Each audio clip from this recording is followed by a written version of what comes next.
নম্বর মাখরাজ জিহ্বার আগা সামনের উপরের দুই দাঁতের আগার সঙ্গে লাগাইয়া দাঁড়ায় থাকেন। হ্যাঁ। মাশাআল্লাহ, সবাই মাশাআল্লাহ বলেন। সঠিকভাবে কোরআন শিখানোর উদ্দেশ্যেই আমাদের এই মেহনত। আমরা চাই যে আমাদের হোসাইনিয়া ইসলামিয়া মাদ্রাসার প্রতিটি বাচ্চা সঠিকভাবে মাখরাজ, মদ, ঘুন্না, তাসবিদ, সিফাতের সাথে যাতে করে একটা সময় সে কোরআন পড়তে পারে, হাফেজ হতে পারে এবং সারা বিশ্বে কোরআনের আলো আলোকিত করতে পারে। তানজিল আমাদের মাদ্রাসার প্রথম শ্রেণীর ছোট্ট একটি ছাত্র। সে এই যে 13 নম্বর মাখরাজের 3টা যে হরফ আছে, এই যে গ, গাল, খা। তানজিল, দেখি এগুলো সঠিকভাবে উচ্চারণ করো তো,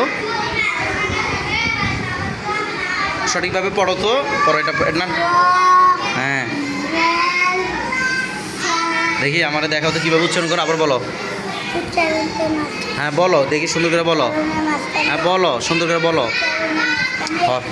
হরফগুলো বলো সুন্দর করে।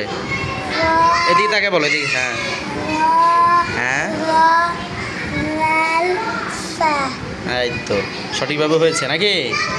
তাহলে 13 নম্বর মাখরাজের এই হরফগুলো কোথা থেকে উচ্চারণ করতে হয়?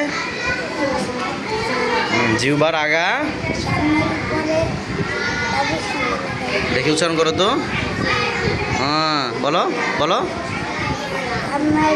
তুমি নাড়াচাড়া করলে মোবাইলের মধ্যে নাড়াচাড়া হয়, দাঁড়ায় থেকো, নাড়াচাড়া করো, বলো, উচ্চারণ করো।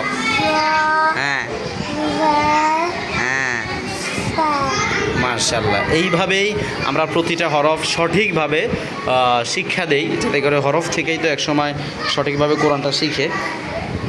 সবাই দোয়া করবেন আমাদের মাদ্রাসার প্রত্যেকটা বাচ্চা যেন সহি শুদ্ধভাবে কোরআনে কারিম শিখতে পারে এবং হাফেজ আলেম হতে পারে প্রত্যেকটা ছাত্র। তাই তাদের যে বাবা মা নেক নিয়তে মাদ্রাসা দিয়েছে, তাদের এই নেক নিয়ত যেন আল্লাহ তাআলা কবুল করেন।